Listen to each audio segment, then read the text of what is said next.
Hey guys, welcome back to the channel. We make this video for anybody that owns a welding shop, so if that's you, hopefully this will be very potent for you. So today I'm going to cover how I, as the owner of our welding and fab shop, manage my time. This is stuff that I all learned the hard way. Basically, when I first started, didn't know what I was doing, as most people don't, and was basically just a rat in a wheel. You know, everything was just kind of impulse and didn't really manage my time well. So, not saying this is the best way to manage your time, but it has worked well for us. So I'll just kind of tell you what I've learned and you can take it or leave it. So the first thing that I do now is work by appointment only. This is really hard to do if you don't have employees, obviously, because you as the owner, and it's only you, have to answer the phone, do all the work, do everything in your business that is required. But I still found a way to do it when it was just me. Now we have employees, so I'll kind of cover that as well. So the first thing we'll cover is how to do appointment only if you are self-employed, you got no employees. What I did was just set aside a time block each day, usually after lunch, to call back all of the missed calls and also do outbound sales calls. All of the calls in one day were done in about 1 to 2 hours after lunch.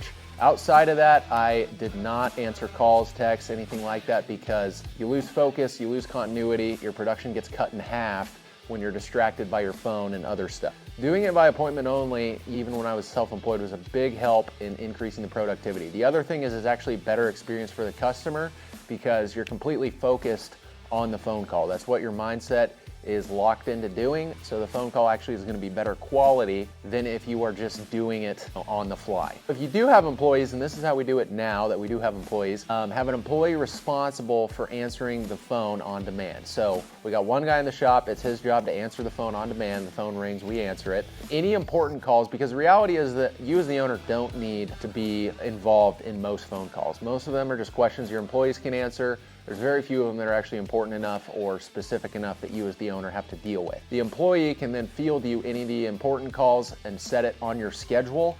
And same rules apply. I have a time block each day that's set to doing phone calls. The employee schedules an appointment in those time blocks, and I would call back the said caller as needed during that time block. I don't let that get outside of that time block per day, because it bleeds into the other stuff I'm doing, and when you're distracted doing two things at once, you tend to be terrible at doing both things. You want to focus on one thing and that's it, because you're going to get the most productivity and the best quality result. Second thing I learned to do is turn off all email and social media notifications, and if you have to, get rid of the apps entirely off your devices. Same thing as the phone calls. When you're distracted by emails, notifications all day, it pulls you off of the task, you break up the continuity, your production gets cut in half pretty easily.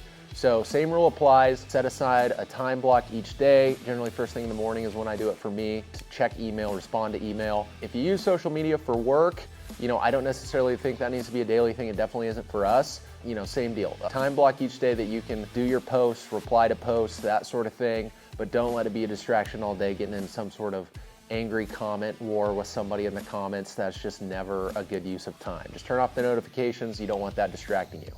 The third thing, and this is really important and kind of what makes the biggest difference in your business, in my opinion, at least it worked for us, is focus most of your time on the things that turn your business into a machine that runs without you, instead of just you owning a job.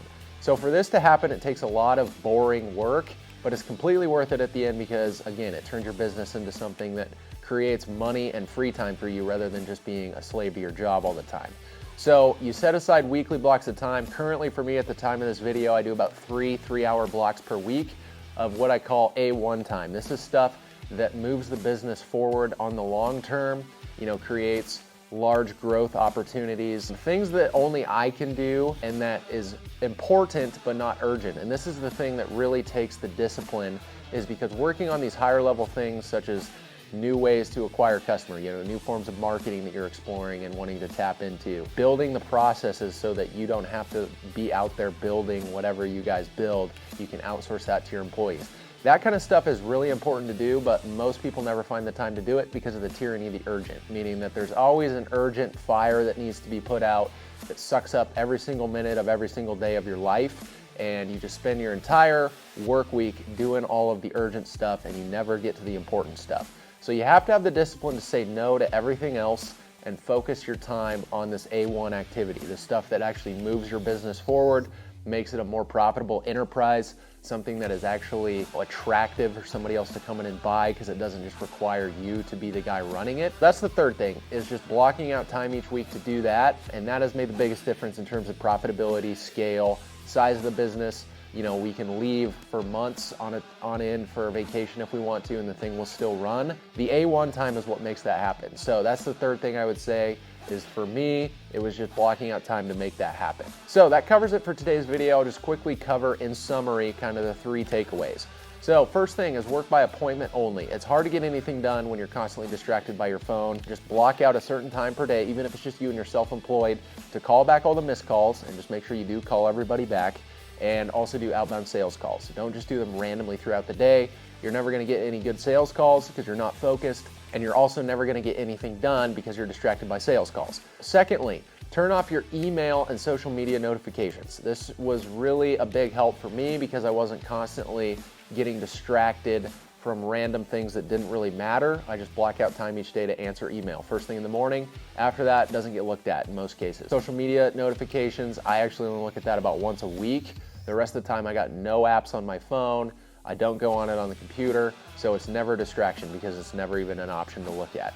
Third thing is block out time each week to work on high-level things in your business, or A1 time as I call it. This requires a lot of discipline because you have to ignore the urgent fires, and you have to have time where you just shut yourself in your office and you're working on the business. You're not working in it, you're working on it. That's the time that's gonna grow your business into something that is actually attractive, where you can leave, the thing still runs, still makes you money, you can pass it on to a successor, you can sell the business, and it's actually a machine that anybody can run. So that kind of covers it. You guys have a great week. Thanks. Hey guys, thanks for checking out the videos. Hopefully this stuff is helpful to you. If it is, and also if you're somebody who's looking for an additional business opportunity in your existing welding shop, feel free to hit the link to apply for the Flatbed Dealer Program. This is something that's really good for people that own a welding shop, run a welding shop. You're good at your trade in terms of actually turning out high quality product.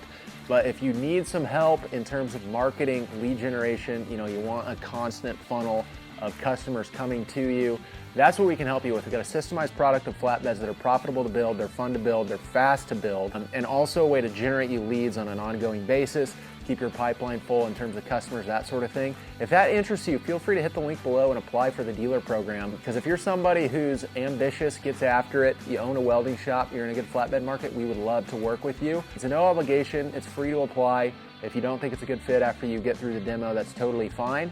But it's definitely worth checking out because we do have tons of dealers that are making tons of money and doing very successful things with the program in their welding shops. Obviously, we do it ourselves as well, and that's the main thing that we do is we build and install flatbeds. So it's a proven model that we've done for years. We got dealers that have done it for years, so feel free to hit the link and apply if that interests you. Thanks again.